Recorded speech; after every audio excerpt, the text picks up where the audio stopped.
I've had patients tell me within 2 hours they know that they're cured. It is a kind of a miracle because the first time it happens, you just cannot believe it. If a new drug company owned FMT, they would be pouring billions into the development program right now, whereas everybody owns their own shit. We are dealing with an area which is probably as big as antibiotics in 1947-48. But I think we also have to acknowledge they're very vulnerable people and they shouldn't be taken advantage of by someone selling snake oil.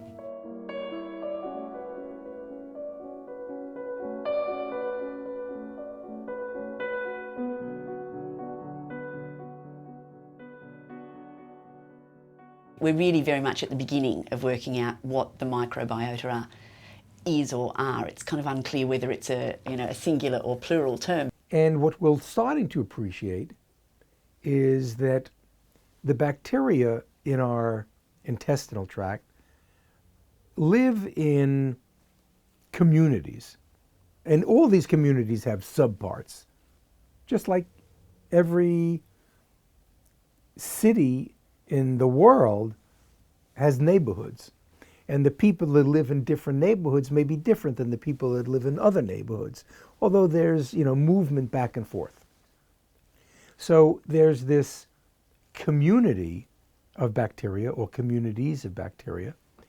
And for the intestinal tract, the more varied the communities are, the better it is. You get your own microbiota early in life, and you usually keep a relatively stable microbiota throughout your life, unless you're given antibiotics or you radically change where you live and how you live and what you eat. As a consequence of the use of antibiotics, the normal healthy bowel flora is disturbed, so there's already loss of this healthy homeostasis. And what we see then is that the microbes in the gut are almost depleted. They have a very low what we call diversity. Think about your backyard garden and the trees there. So there's only a few trees there and it looks very barren.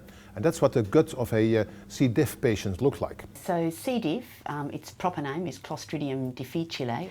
Basically it is a bacteria which can be found in the gut in some people with no consequence whatsoever.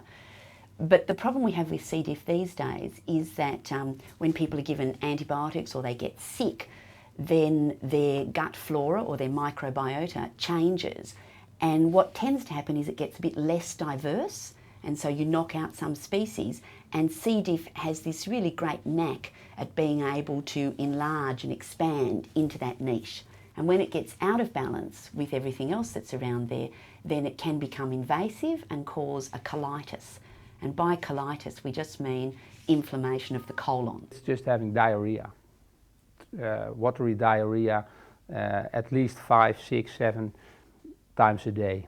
Yes, and it just doesn't stop.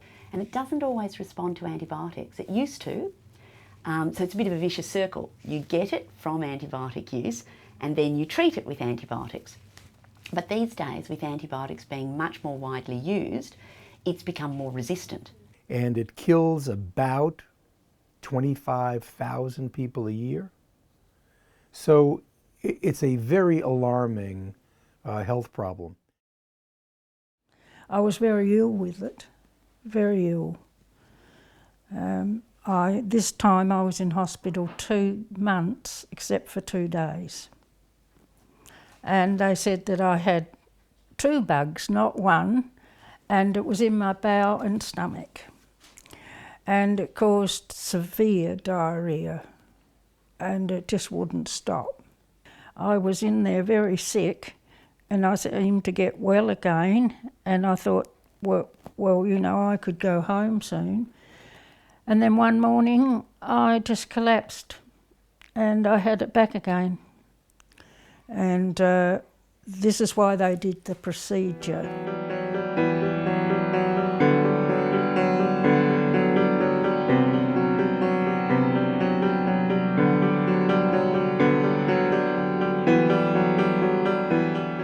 I remember my first patient was an elderly woman who had had C. difficile colitis maybe 5 or 6 times, could not get off of antibiotics. And she just said to me, can't you please think of something to do for me that'll cure me of this? I said, well, I don't really know. I said, wait a second. You've been married to that handsome guy sitting next to you for 50 years now. I have to imagine that your bacterial populations are pretty much the same. So why don't we just take some of his stool and put it in your colon and see what happens? She said, that's a great idea. When can we do it? I did it in the late morning, and I sent her home in the early afternoon. And around 10 o'clock that night, she called me at home, and she said, I just called because I don't know what you did in there when you were inside me, but I'll tell you, whatever you did, I haven't felt this good in 6 months. And she never had C. difficile again. If you treat a patient with donor feces infusion that has already had diarrhea for months, and you infuse the donor feces and the patient is cured, it is a kind of a miracle, because the first time it happens, you just cannot believe it. So FMT is fecal microbiota transplantation. Basically, it's where you take healthy donor stool and we instill that, after sort of mixing it a little bit to make it a bit more liquid, into the colon of someone who has recurrent C. diff. The difference between the probiotics and donor feces is that in probiotics there's normally just one strain of bacteria that's sort of multiplied, or 5 or 10. And in donor feces there are 1,000 different bacteria, and 1 gram of feces contains 10 to the 11th of bacteria of all these different species. And in feces there are other substances, bile acids and proteins and leukocytes and whatever, that might contribute to the effects as well. You don't find them in milk or whatever. The beauty of the fecal transplant is it's very easy to do, it's safe if you take the right precautions, and people get better in some cases. It's also a way to do the fact finding. In a way, the proof of principle comes from the fecal microbiota transplantations if you have diseases for which you have no cure, or diseases where you think that microbiota play a role, and there are many nowadays. There's been quite a few anecdotal reports about them being used for all different sorts of conditions, and some of the cases have been positive. They've appeared to benefit the patient. And that has been sort of the trigger that has made people look further. Okay, so when we treat patients' bowel symptoms, sometimes other conditions seem to go away or be markedly improved. And so, apart from having diarrhea get better from C. difficile or irritable bowel syndrome infections, constipation is reversible.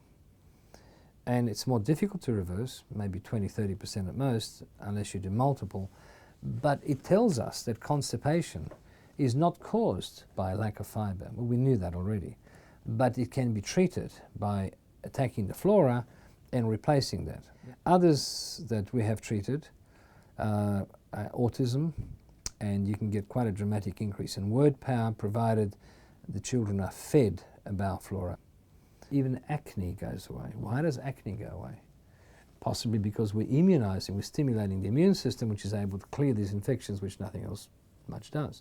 But it's a prolonged and long-term cure of the infection. We've seen another neurological condition which was called myotonic dystonia. We published that in 3 patients with MS.